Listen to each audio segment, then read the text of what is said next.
రేవంత్ రెడ్డి ప్రతిష్టాత్మకంగా తీసుకున్న మూసీ అభివృద్ధి గురించి చాలా చర్చ జరుగుతా ఉంది.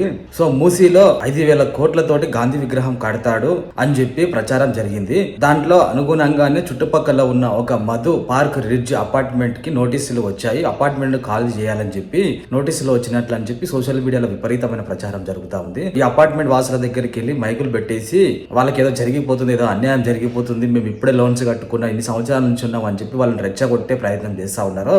అసలు వాస్తవం ఏమిటి అంటే ఒక్కసారి సోషల్ మీడియాలో వీడియోలు పెట్టే వాళ్ళు ఒకసారి ఆలోచన చేయాలి. మధు పార్క్ రిడ్జ్ లో ఉన్న వాళ్ళందరూ వాళ్ళు కష్టపడి అపార్ట్మెంట్ లో ఫ్లాట్ లో ఉన్నారు, వాస్తవమే. కానీ అపార్ట్మెంట్ మూసీకి దగ్గరలో 30 మీటర్ల బఫర్ జోన్ లో ఉండాల్సింది 9 మీటర్ల బఫర్ జోన్ చూపించి అపార్ట్మెంట్ కట్టినారు. గత ప్రభుత్వంలో అపార్ట్మెంట్ కి అనుమతులు ఇచ్చినారు. సో ఒక్కొక్క అపార్ట్మెంట్ కోట్లలో విలువ చేసే అపార్ట్మెంట్, అందులో ఓనర్స్ తప్పేం లేదు. గత ప్రభుత్వం వాళ్ళకు అనుమతులు ఇచ్చింది. ఆ బిల్డర్లకి నోటీసులు ఇవ్వాలి, వాళ్ళని శిక్షించాలి, అరెస్ట్ చేయాలి, వాళ్ళ మీద కేసులు వేయాలి. కానీ మూసీ పరివాహక ప్రాంతంలో కనీసం 9 మీటర్ల బఫర్ జోన్ చూపించి అపార్ట్మెంట్ కట్టి వాళ్ళ జీవితాలను ఖరాబ్ చేసింది గత ప్రభుత్వంలో ఉన్న బీఆర్ఎస్ ప్రభుత్వం. దీన్ని హరీష్ రావు గారు రెచ్చగొట్టి సోషల్ మీడియా అకౌంట్లలో విపరీతమైన వాళ్ళ మీద ప్రచారం చేస్తా ఉన్నాడు. సో 5,000 కోట్లతోటి గాంధీ విగ్రహం కడుతున్నా అని చెప్పి ఎక్కడ అనలేదు. సో మూసీ చుట్టుపక్కల ప్రాంతం మూసీ అభివృద్ధి కోసమే భూములు సేకరిస్తున్న వాస్తవం. దాని మీద ఇంకా నోటీసులు రాలేదు, దాని మీద ఇంకా టీపీఆర్ సిద్ధం కాలేదు. అప్పుడే విష ప్రచారం చేసి ఆ అపార్ట్మెంట్ వాసులను రెచ్చగొట్టే ప్రయత్నం చేస్తా ఉన్నారు. ఇంకొకటి ఏంటంటే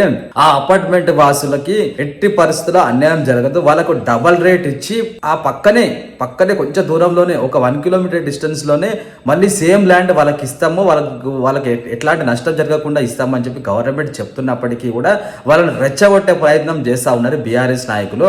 సో ఇది కరెక్ట్ కాదు. మూసీ అభివృద్ధి చెందాలంటే ఖచ్చితంగా వీళ్ళకి న్యాయం చేసి మరి ఎక్కడో దూరం కాకుండా చుట్టుపక్కలలోనే వాళ్ళకు న్యాయం చేయాలి. ఎందుకంటే నాలల మీద నిర్మించిన అపార్ట్మెంట్, అది నాలల మీద నిర్మించిన అపార్ట్మెంట్ గత ప్రభుత్వంలో విచ్చలవిడిగా అనుమతులు ఇచ్చారు. సో వాళ్ళ ఫ్యూచర్ లో వాళ్ళకే ప్రాబ్లం.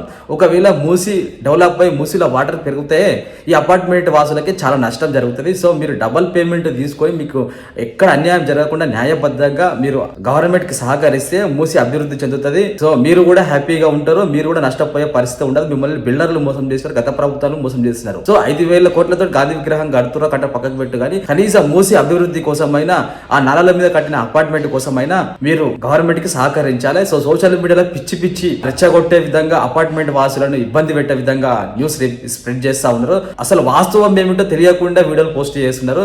అది బఫర్ జోన్ లో ఉందా, అసలు పర్మిషన్లు ఎవరు ఇచ్చినారు? ఆ అపార్ట్మెంట్ లో ఉన్న వాళ్ళు బిధవాళ్ళు ఏం కాదు, కోట్లు పెట్టి కట్టుకున్న వాళ్ళే. సో వాళ్ళకి అన్యాయం జరగదు. సరే రిచ్ పీపుల్ అయినా పేద పీపుల్ అయినా కష్టపడి వస్తున్నాయి, డబ్బు వస్తుంది. ఈ విధంగా రెచ్చగొట్టి వాళ్ళను సోషల్ మీడియాలో బదనాం చేయడం కరెక్ట్ కాదు. వాళ్ళకి డబల్ పేమెంట్ ఇచ్చి వాళ్ళకి న్యాయం జరుగుతుంది.